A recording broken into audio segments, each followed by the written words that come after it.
Bismillahirrahmanirrahim. Assalamualaikum warahmatullahi wabarakatuh. Bapak-bapak, ibu-ibu, mas-mas, mbak-mbak, khususnya adik-adikku sekalian yang dirahmati Allah dimanapun Anda berada. Kembali di IIP Channel bersama saya, IIP Wijayanto. Kali ini kita akan membahas tema mantan sungguh-sungguh telah melupakanmu, padahal dia dulu nangis-nangis ketika berpisah dari cintanya sebelum kamu. Kok bisa? Ini 3 sebabnya, ya.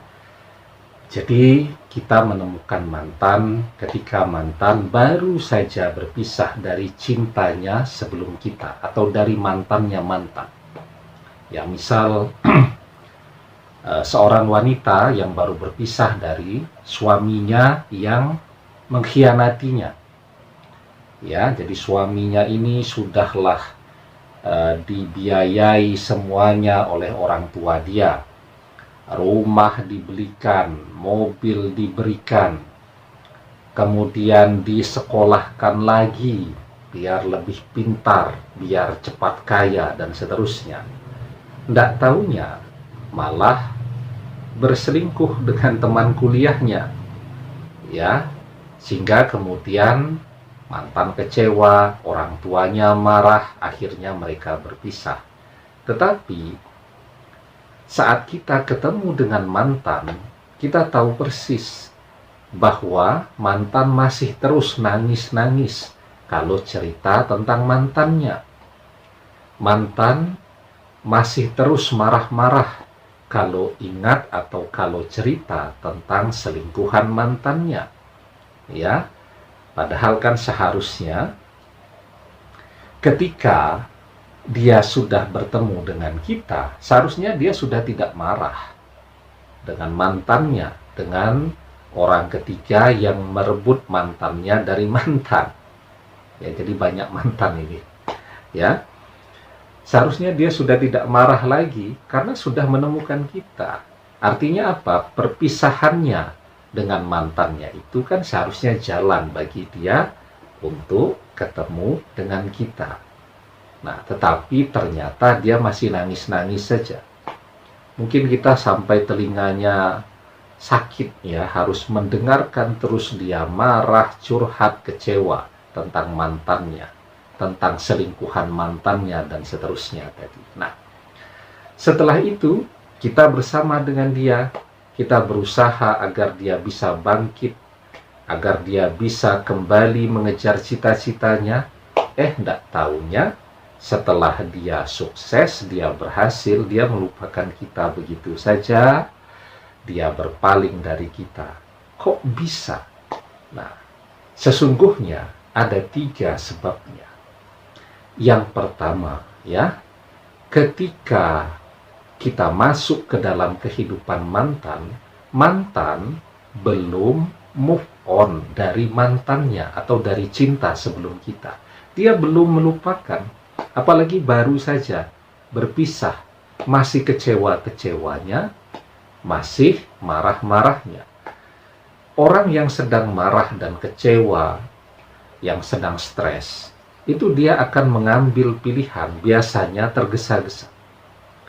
Ya, dia belum bisa merasakan ini betul-betul cinta yang dia butuhkan, atau hanya cinta untuk sekedar ya menunjukkan kepada mantannya bahwa saya juga bisa nih kalau mau nyari, saya juga bisa cepat nih kalau saya mau, ya kan begitu. Jadi dia belum move on dari mantannya, sehingga dia tidak memilih kita dengan jernih, ya. Dia hanya ingin menunjukkan bahwa dia juga seseorang yang laku. Tidak hanya mantannya yang laku, tetapi dia juga. Nah, kemudian yang kedua, ya, karena mantan, ya, itu tidak pernah benar-benar mencintai kita. Artinya apa? Di hatinya masih ada cinta yang lain, yakni cinta kepada mantannya itu. Ya. Jadi dia tidak pernah benar-benar mencintai kita. Dia hanya butuh teman untuk menemaninya, untuk mendampinginya melewati masa-masa susah ini. Ya lumayanlah. Ketika kita ada di sampingnya, dia punya kesibukan yang lain.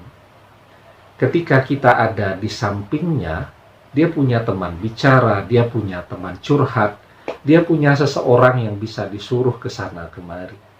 Ya, sesuatu yang mungkin dulu dilakukan oleh mantannya. Dia kaget kalau harus sendirian, sementara mungkin dia tipe orang yang tidak mandiri. Dia selalu butuh seseorang untuk membantunya. Nah, maka kemudian kita masuk ke dalam kehidupan dia. Nah, lumayan kan? Ada yang menemani, ada yang antar jemput, ada yang meraktir, dan seterusnya. Ya, dia hanya membutuhkan seseorang untuk mendampinginya melewati masa-masa yang susah tadi. Nah, kemudian yang ketiga ya, tapi sebelum kita bahas yang ketiga, jangan lupa yang belum subscribe untuk memencet tombol subscribe dan menyalakan lonceng notifikasi agar Anda selalu mendapatkan pemberitahuan video-video terbaru dari channel kesayangan kita ini. Dengan subscribe, doa-doa kita selalu terhubung sehingga kita selalu bisa berdoa bersama-sama ya. Nah, kemudian yang ketiga nih, yang paling penting bahwa mantan ini memang punya mantan yang banyak. Misal kita ini sudah nomor ke-12, nomor ke-13, nomor ke-14, ya, mantannya sudah banyak sebelumnya. Kalau anak muda sekarang bilang dia ini sudah profesional, sudah pro, ya, untuk melupakan mantan-mantannya terdahulu. Sudah berpengalaman untuk melupakan mantan-mantannya yang terdahulu. Itulah kenapa dia begitu cepat, begitu mudah untuk melupakan kita. Sementara kita jungkir balik sampai hari ini tidak bisa melupakan dia. Ya, nah, jadi ya, apapun yang terjadi ya, daripada kita marah terus kepada mantan, kecewa terus, itu akan membuat hati kita menjadi sakit. Kalau hati kita sakit, itu akan berpengaruh kepada pekerjaan kita, berpengaruh kepada fisik kita, dan seterusnya. Maka lebih baik kita belajar memaafkan mantan. Ya, karena dengan memaafkan itu, hati kita akan menjadi lapang. Oke lah, kemarin kita rugi banyak lah ya, karena tabungan sampai habis semua ketika bersama dengan mantan ya.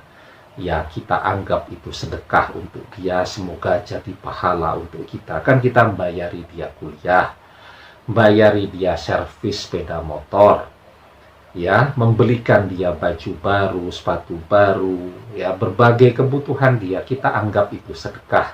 Semoga itu jadi pahala untuk kita, dan semoga Allah gantikan kita dengan rezeki yang lebih banyak lagi. Amin. Ya, kita akan berpikir bahwa semua orang itu sama dengan kita, termasuk mantan. Kita berpikir dia sama, mencintai, ya betul-betul akan mencintai dengan sungguh-sungguh. Tapi ternyata tidak, mantan tidak demikian.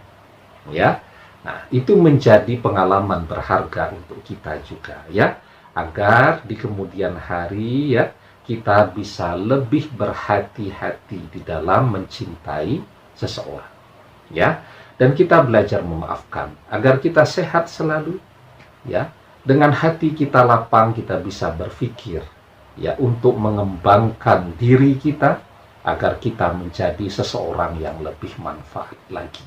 Ya, di dalam surat Ali Imran ayat ke-134 kita diajarkan allazi la yunfiquna fis sarra'i wad dharra'i wal kaziminal ghaisa wal afina 'anin nas wallahu yuhibbul muhsinin.